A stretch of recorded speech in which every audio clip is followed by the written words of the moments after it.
تو 36,000 میں آپ نمٹ گئے، اور اگر وہ بچہ 4 سال چلا گیا تو ظاہر ہے کہ 48,000 میں ظاہر ہے اس بچے نے آپ حافظ قرآن بنا سکیں۔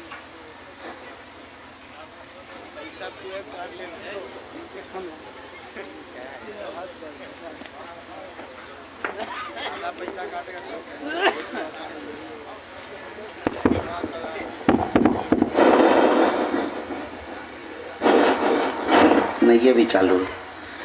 تو بہرحال ہر بار جب رکے گا 1,000 اس کا کاٹتے جائیے، ذرا لکھتے رہیے اس کو کتنی بار آواز جا رہی ہے۔ تو میں عرض کر رہا تھا کہ دیکھیے یہاں 12,000 روپے میں آپ نے سال کا دے دیا، 2 سال میں 3 سال میں بچہ حافظ ہو گیا، 36,000 میں ہو گئے، 4 سال میں بن گیا کوئی بچہ، 48,000 لگ گئے۔ کتنا سستا سودا ہے جنت کا۔ اے لوگوں ذرا تصور تو کرو کہ جہاں پوری دنیا کی دولت بھی اگر قدموں میں رکھ دیں خدا کے دربار میں اس دن کوئی سننے والا نہیں ہوگا، آج دنیا میں یہ سستا سودا ہمارے ہاتھ میں، ہم 36,000 48,000 میں اب حافظ قرآن تیار کر سکتے ہیں جو میری شفاعت اور نجات کا سامان کل قیامت میں ہو جائے گا۔ میرے بھائی ہم تو سنتے ہیں ایک کان سے نکال دیتے ہیں، بھول جاتے ہیں۔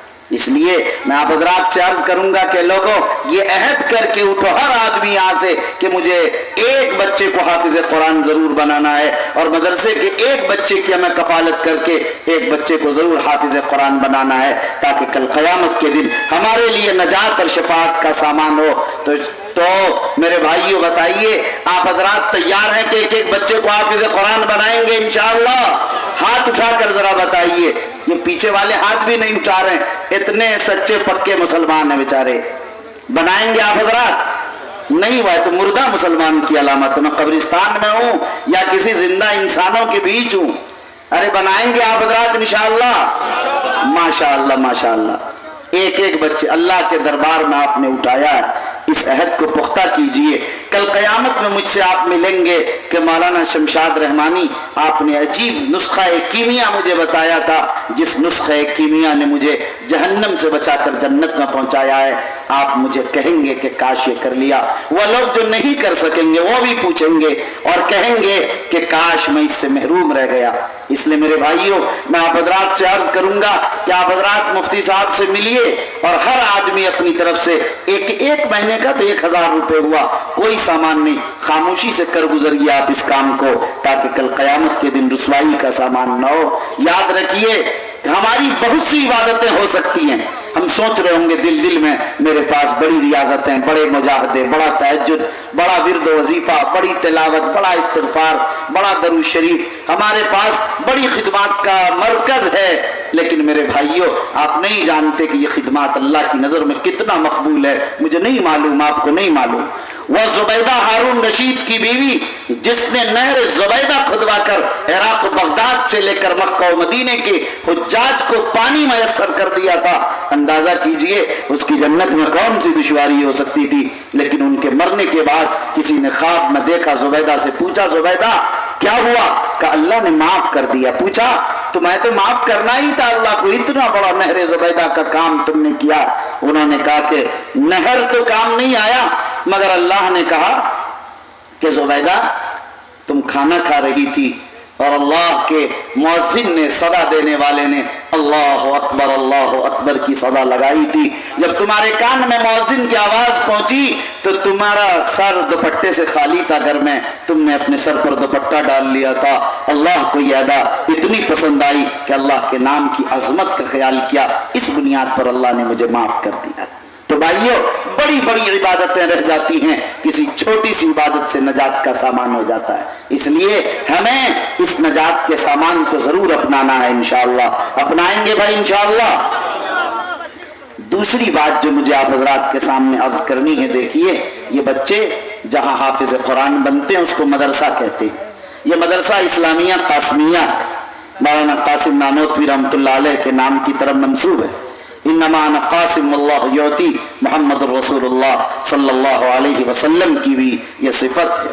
یاد رکھیں، بہت اچھی طرح ذہن میں رکھیے کہ اگر یہ مدارس اسلامیہ نہ ہوتے، اس کا وجود، اس کا تشخص نہ ہوتا، تو اس ملک کے مسلمانوں کے ایمان کا، اسلام کا